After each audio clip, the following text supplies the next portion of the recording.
Welcome to EPG Pathshala on the course of History and Ideologies of Social Work. My name is Murli Desai. I'm a former professor from Tata Institute of Social Sciences. Today's topic is cultural diversity and ideologies of multiculturalism. We will look at cultural diversity and its concepts today. We will identify causal factors for the cultural conflicts that are taking place, and we will end with how to protect and promote cultural diversity through multiculturalism, etc. Okay, first let's see what culture means. The UNESCO noted that culture is defined as the whole set of signs by which the members of a given society recognize one another, while distinguishing them from people not belonging to that society. It has also been viewed as a set of distinctive spiritual, material, intellectual, and emotional features of a society or social group, encompassing, in addition to art and literature, lifestyles, ways of living together, value systems, traditions, and beliefs. It is important to note that cultures are not static. They change over time as new generations reject or reformulate some aspects of traditional ways of living. If we apply this concept to the Indian states, say Maharashtra culture versus Tamil Nadu culture, we can see how we identify people of Maharashtra through these cultural factors as different from those of Tamil Nadu. However, at the same time, we cannot say that Maharashtra culture has been same over a period of centuries. Every culture goes through changes with reference to changes in the environment. Culture is about the attitudes and values underpinning patterns of traditions, customs in everyday life, such as how the role of men and women are seen in society, the way children are brought up, language one speaks, what one eats, how one dresses, decorates, furnishes one's home, religious practices, drama, music, dance, literature, etc. Now, what is cultural diversity? Culture is diverse as it often linked to ethnicity, which refers to diverse groups of people that not only have a common descent, but also share similarities of physical type, if it's a racial ethnic group, customs, traditions, and language, depending on the regional group, and sometimes the religious aspects. According to a UN Convention on the Protection and Promotion of Diversity of Cultural Expressions of 2005, cultural diversity refers to the manifold ways in which the cultures of groups and societies find expression.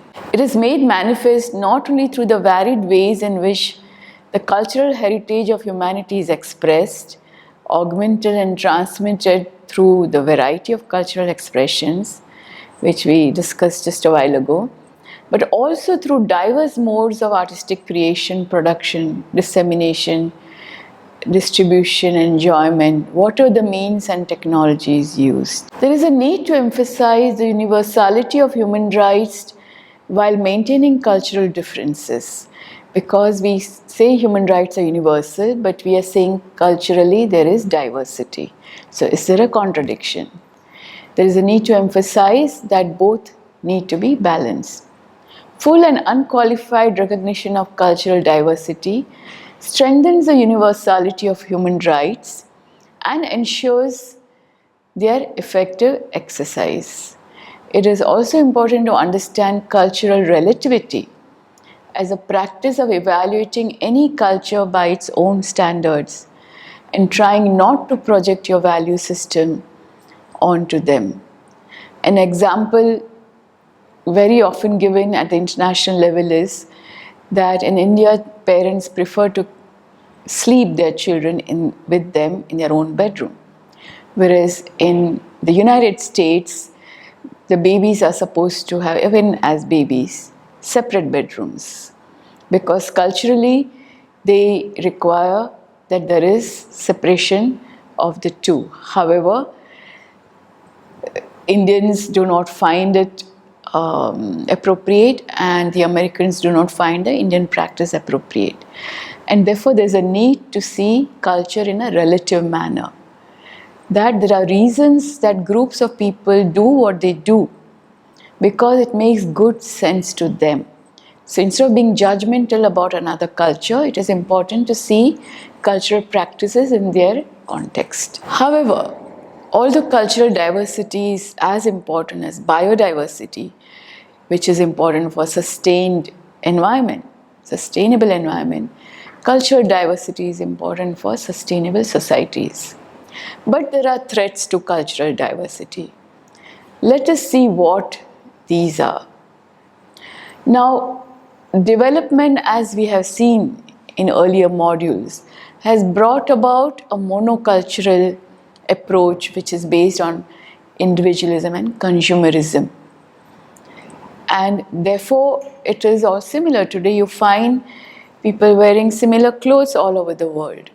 People wearing similar type of ornaments all over the world. Or the lifestyles of decorating your house, all are becoming more and more similar today, thanks to development, thanks to consumerism. This cultural homogenization has led to threats to cultural diversity. One main example here is also of the language English. In India itself, we find that the linguistic diversity or the sustainability of different language groups, the languages itself is being threatened today because more and more educated people are using English as the main language, like we are doing in this module. Eurocentrism also is a threat to cultural diversity because it means that everything that the Europeans or the Western people do is superior and need to be followed by people in the rest of the world. Now, not only that, it also destroys the cultural nuances of different ethnic groups, different countries, different religious groups towards homogenization. So, threats to cultural diversity is one thing. Cultural conflicts, which are active confrontations between different cultures, is another phenomenon that we will look at now. Conflicts between religions, races, castes, and linguistic groups have increased in the recent times. Multiculturalists do not perceive any link between cultural diversity and conflict or instability. One might think that conflicts are increasing because of the diversity. Because there are so many religions, we fight. Because there are so many language groups in India, we fight. Multiculturalists say that that is not true. There is no linkage between cultural diversity and cultural conflict. They hold that such diversity is compatible with political cohesion and cultural recognition, which underpins political stability. From this perspective, the denial of cultural recognition results in isolation and powerlessness, providing a breeding ground for extremism and the politics of hate. If people are told, speak only Hindi and don't speak Tamil and don't speak Bengali, this is denial of cultural recognition, which results in a feeling of isolation, powerlessness, and politics of hate. Prejudicing ideologies and religious fundamentalism play a major role in creating cultural conflicts, as we will see in the next slide. Okay, let us see what these prejudicing ideologies with reference to culture are. Well, culture is a source of identity. It can also lead to stereotypes about cultures of others, resulting in tension, social exclusion, conflicts, and even violence. Culture-based prejudicing ideologies comprise ethnocentrism, Eurocentrism, racism, and casteism. We've already discussed Eurocentrism. Now let's see ethnocentrism. Ethnocentrism is a prejudicing ideology that judges Another culture by the standard of one's own cultures, which we just discussed, needs to be avoided. An assumption in ethnocentrism is that one's own culture is superior to that of the other. It often suggests that the way something is done in other ethnic groups is inferior to the way it is done in one's own ethnic groups. For example, we believe that if the North Indians eat more wheat-based chapatis, etc., and South Indians eat more rice-based food items, the North Indians ethnocentrically can say that wheat is better, so South Indians are inferior because they eat rice, and vice versa. The South Indians may believe that the North Indians are inferior because they give more importance to wheat than they give to rice. So, to consider what is a cultural practice in one's own culture as superior to that of the other is ethnocentrism. It blocks recognition of other cultures as good and necessary for others, as their own for themselves. Such ethnocentrism leads to ethnic stereotypes, intolerance, discrimination, and violence against those with cultural background different than one's own. Racism consists of attitudes and actions often based on prejudices and often deriving from stereotypes that discriminate against certain people because they are seen to belonging to a particular race. In India, we see this with reference to people from the Northeast and the prejudices, stereotypes, conflicts, and violence incurred on them. Racist attitudes include the view that people of some ethnic origins are less important and valuable than those from other ethnic origins. And Indians do face racism in white race-dominated countries, but Indians themselves practice racism with reference to non-whites in the same countries and other foreigners besides the Northeasterners, which have a different race. Casteism, we've discussed the caste system in earlier modules and the prejudices of the so-called upper caste against the lower castes, which is based on a prejudicing ideology of casteism which justifies this hierarchy as though it is based on some natural inferiority, superiority. It justifies intolerance, discrimination, violence, and in India, casteism is highly deep-rooted even today. Besides prejudicing ideologies, what leads to cultural conflicts, especially religious conflicts, is religious fundamentalism. Now, in order to understand religious fundamentalism, let us see what is secularism first, or what secularization has done. Secularism has brought about a distinction between politics and religion. However, secularization has contributed to a decline of traditional religion and a weakening of what is seen as the moral fabric of a society. In many parts of the world, religious revivalism has assumed, therefore, a political form. When something is denied, which is important for the society, it comes back, it gets revived in a different form. Fundamentalism refers to a commitment to ideas and values that are seen as basic or foundational, which has an enduring and unchanging character, unlike relativism. So in the case of religious fundamentalism, the fundamentals have usually but not always been derived from the content of the sacred text. They are generally the interpretations. Fundamental tendencies are identified in all of the world's major religions, whether it's Christianity, Hinduism, Islam, anyone.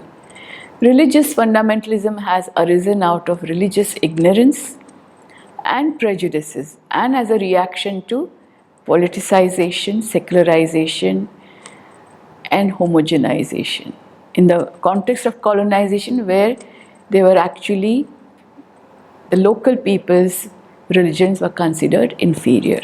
India has a long history of religious conflicts, starting with pre-independence period and mainly culminating in the partition in India in 1947, which observed massive religious conflict and violence in India. Today, communalism has come to pervade in all aspects of life, particularly areas which are the most sensitive, such as education, media, law, and even culture.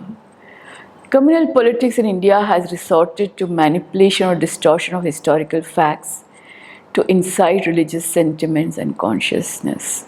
We've seen the British writing history with a particular perspective. We find different political parties wanting to rewrite history from their own perspective, basically with the idea of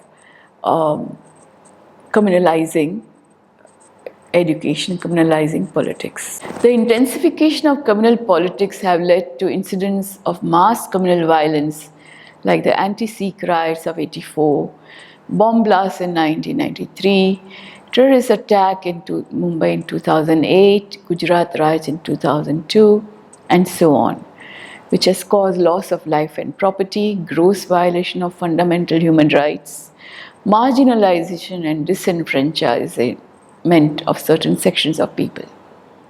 Such violent religious communalism have their sources in religious ignorance, prejudices and fundamentalism, as we discussed a while ago.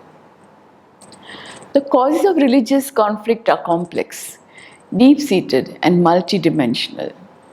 Religious communalism assumes that people belonging to one religion have similar interests and they are opposed to the interests of people belonging to the other religion. The polarizing approach. Such ignorance about the other provide a fertile ground for breeding sentiments of hatred and animosity. Ignorance also leads to stigmatization and negative representation of the other, most often the minorities. In the context of religious differences and ignorance, prejudices and ethnocentrism flourish, which leads to the perception that one's own religion is the only true religion. What role did colonization play in fanning religious fundamentalism? Religious fundamentalism arises in deeply troubled societies, particularly societies afflicted by an actual or perceived crisis of identity. The impact of colonialism helps to explain why, although fundamentalism can be found across the globe, its most potent and influential manifestations have been found in the developing world, which have gone through colonization and attacks on their identities. Colonial rule generally devalued and often suppressed indigenous cultures. As a result, the post-colonial societies inherited a weakened sense of identity, and the subordination to Western powers continued. In this context, religious fundamentalism offers a non-Western political identity on the basis of religion and therefore is on the rise. Militancy is an aspect that is the extreme, that's a result of extreme religious fundamentalism. Fundamentalists are usually happy to see themselves as militants in the sense that militancy implies passionate and robust commitment. Religious fundamentalism has been associated with the existence of a hostile and threatening other. This demonized other may take various guises, from secularism and permissiveness to rival religions, westernization, Marxism. You will see today's the IS, the Islamic State, attacking all of these. It's not just that they attack non-Muslims. They attack even among Muslims those who are westernized, those who are leftists, and so on. The consequences of this militancy is a willingness to engage in extra-legal, anti-constitutional political action, and sometimes violence and terrorism. Now, what needs to be done? We saw the importance of cultural diversity. We saw that there are threats to cultural diversity, there are cultural conflicts, We also saw the causal factors for the cultural conflicts. Now, cultural diversity needs to be promoted, and how? As we discussed earlier, there is a convention on the protection and promotion of the diversity of cultural expressions. And its main objectives are as follows: to protect and promote the diversity of cultural expressions, to create the conditions for cultures to flourish and to freely interact in a mutually beneficial manner, to encourage dialogue among cultures with a view to ensuring wider and balanced cultural exchanges in the world in favor of intercultural respect and a culture of peace, to foster interculturality in order to develop cultural interaction in the spirit of building bridges among people, to promote respect for the diversity of cultural expressions and raise awareness of its value at the local, national, and international levels, to give recognition to the distinctive nature of cultural activities, goods, and services as vehicles of identity, values, and meaning. The guiding principles for this, according to the convention, are the principle of respect for human rights and fundamental freedoms, principle of equal dignity and respect for all cultures, principle of the complementarity of economic and cultural aspects of development, to say both are important, principle of equitable access for everyone, principle of openness and balance. Multiculturalism is ideology we already started referring to in this module. What is multiculturalism and what is its historical context? Multiculturalism entered public discourse in the West in the late 1960s and early 1970s, when both Australia and Canada had begun to allow Asian immigrants.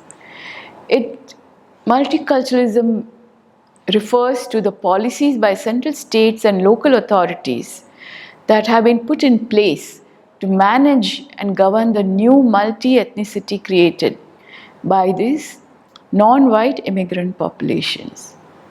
However, India has always been multicultural, with reference to several ethnic groups and language groups and religious groups. As a concept, as an ideology, if we see it as a descriptive term, multiculturalism has been taken to refer to cultural diversity that arises from racial, ethnic, and language differences. However, as a normative term, as multiculturalism that is desirable, it implies a positive endorsement, even celebration of communal diversity, based on either the right of different cultural groups to recognition and respect, or to the alleged benefits to the larger society. Distinctive cultures deserve to be protected and strengthened, particularly when they belong to minority or vulnerable groups. Multiculturalism opposes cultural imperialism and homogenization, and opposes states whose only objectives are the survival and well-being of the dominant cultural group. A demand to renounce cultural identity as a condition for free and equal citizenship is not desirable and also not viable. However, the convention also says that we need to move beyond multiculturalism, which is, as we discussed, celebration of diversity. We need to move to encouragement, positive encouragement of encounters between cultural groups. We'll see how. Through interculturality. Now, this concept has been promoted by the convention and by the activists of the multicultural activists.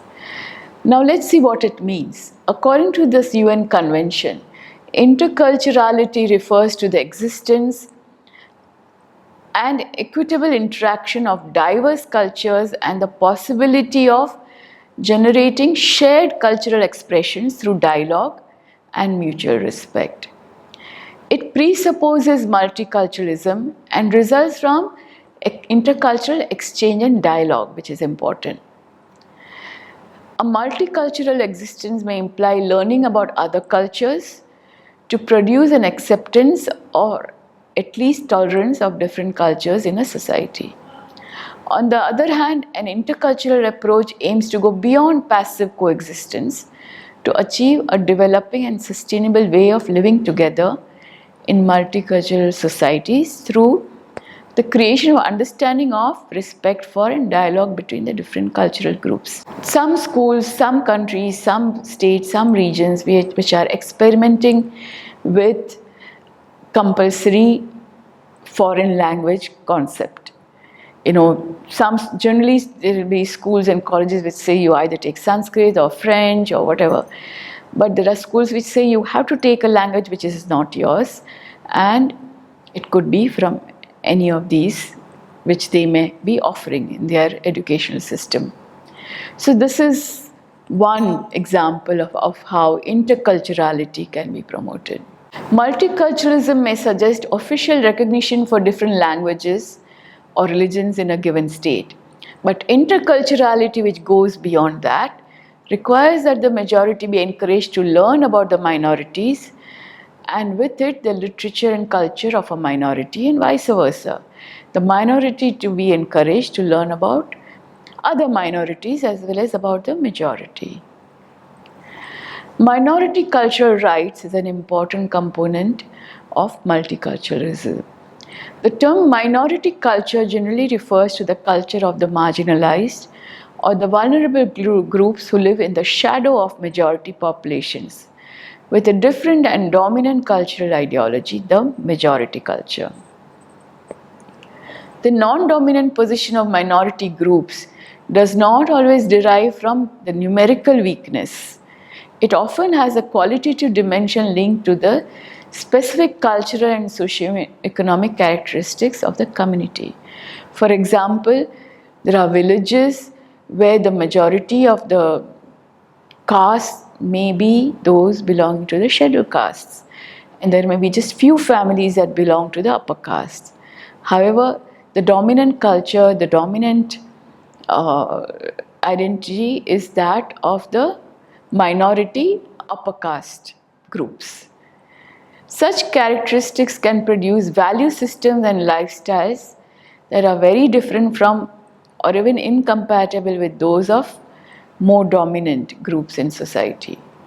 These rights are specific to the groups to which they belong, each cultural group having different needs for recognition based on the specific character of its religion, traditions, and way of life. So we come to the end of this module where we have examined the concepts of culture and diversity, threats to cultural diversity due to cultural homogenization, and Eurocentric development. We reviewed the spread of cultural conflicts rooted in prejudicing ideologies and religious fundamentalism, arisen out of religious ignorance and prejudices, and as a reaction to politicization, secularization, and homogenization in the context of colonization. We then discussed the main objectives and guiding principles of the Convention on the Protection and Promotion of the Diversity of Cultural Expression of 2005. Finally, we analyzed the ideologies of multiculturalism, interculturality, and minority cultural rights, important to protect and promote cultural diversity. Thank you very much, and I hope this module helps to do some introspection about our own culture, our own cultural identity, or prejudices about others' cultures, and how we can convert that into a more multicultural and intercultural approach to society. Thank you again.